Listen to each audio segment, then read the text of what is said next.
안녕하세요. 오늘은 왜 CIA의 중국 정보원이 괴멸되었는가 라는 소식을 전해드리도록 하겠습니다. 중국은 수십 년 전부터 미국의 최첨단 기술을 표적으로 스파이 활동을 활성화시켜왔고 미국도 맞서왔습니다. 단지 2010년대 초에 중국에서의 정보원이 괴멸 상황에 빠져 공경에 처해 있는 것 같습니다. 미 법무부는 CIA 전 직원 알렉산더 마씨를 스파이 혐의로 14일 체포했다고 17일 밝혔습니다. 연방수사국 FBI에서 근무하던 중 유도미사일 관련 정보를 빼내 중국 측에 전달한 혐의였습니다. 법무부 자료와 미 언론 보도를 종합하면 마 씨는 1952년 홍콩에서 태어나 1968년 하와이로 옮겨 미국으로 귀화했습니다.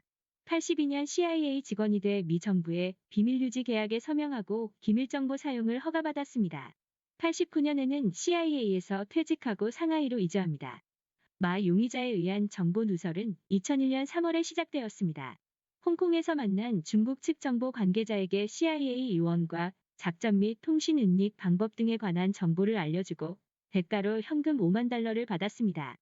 그해 다시 하와이로 이주해 중국 측에 제공하는 미 정부의 기밀 정보에 접근하기 위해 2004년에는 FBI 호놀룰루 사무소의 중국어 문서의 확인 번역을 담당하는 계약직 직원으로 잠입했습니다. 이후 6년간 정기적으로 시크릿으로 분류된 문서를 복사하거나 사진 촬영을 했습니다. 빈번히 방중에 데이터를 중국 측에 건네주어 수천 달러의 현금이나 신품의 골프채 등을 받았다고 합니다.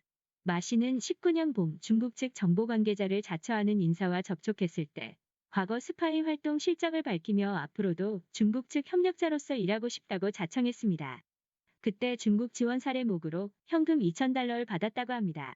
다른 날에도 이 사람으로부터 돈을 받고 조국의 성공을 바란다고 말했다고 합니다.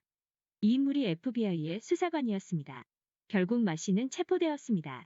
중국 측의 미국에서의 스파이 활동은 자주 밝혀지고 있습니다.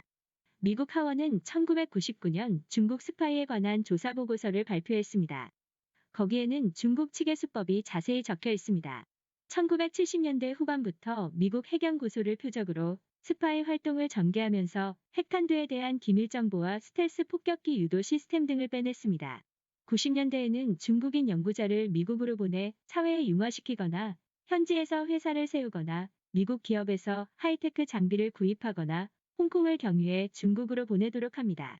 보고서에 공개된 것은 중국의 스파이 활동의 일부이며 보다 과격한 것은 비공개로 분류되었다고 합니다. 이것에 대해 중국 측은 보고서의 내용을 전면적으로 부정하고 있습니다. 한편 미국 측의 중국에서의 스파이 활동은 난항을 겪고 있는 것 같습니다. CIA는 중국에서의 첩보 활동을 최우선 사항으로 삼고 있지만 중국 내에는 강력하고 폭넓은 감시망이 깔려 있어 정보원 개척에 어려움을 겪고 있다고 뉴욕타임스는 전했습니다. 그 상징적인 사건으로 CIA 협력자 암살 사건이 있습니다. 중국 정부는 2010년에서 2012년 국내에서 첩보 활동을 하던 CIA의 정보 제공자 12명 이상을 살해 또는 투옥했습니다. 이 중 한 명은 정부 청사 안뜰에서 동료들이 보는 앞에서 총에 맞은 것으로 알려졌습니다. 그동안 CIA는 중국 정부의 정보원을 갖고 있어 내부 동향에 대한 정보의 질은 매우 높았다고 합니다. 정보원 중에 중국 정부 내 부패 구도를 알고 환멸을 느꼈다고 토로하는 사람도 있었을 정도입니다. 하지만 그 정보원이 차례차례로 행방불명이 되어 그 스파이망이 괴멸 상황에 빠졌습니다.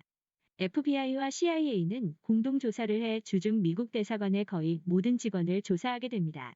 그 결과 간첩망이 적발된 요인은 CIA 내 이중 간첩이 미국을 배신했다거나 CIA가 중국 정보원의 지령을 전달하는 비밀통신망이 중국에 해킹당한 것 등의 사실이 드러난 것으로 알려졌습니다.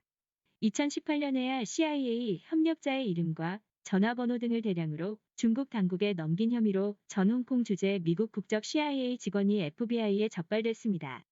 이 전직 직원도 1994년부터 CIA에 근무해 중국 주재 경험이 있어 최고 기밀을 접할 자격이 있었던 것으로 알려졌습니다. 오늘 준비한 소식은 여기까지입니다.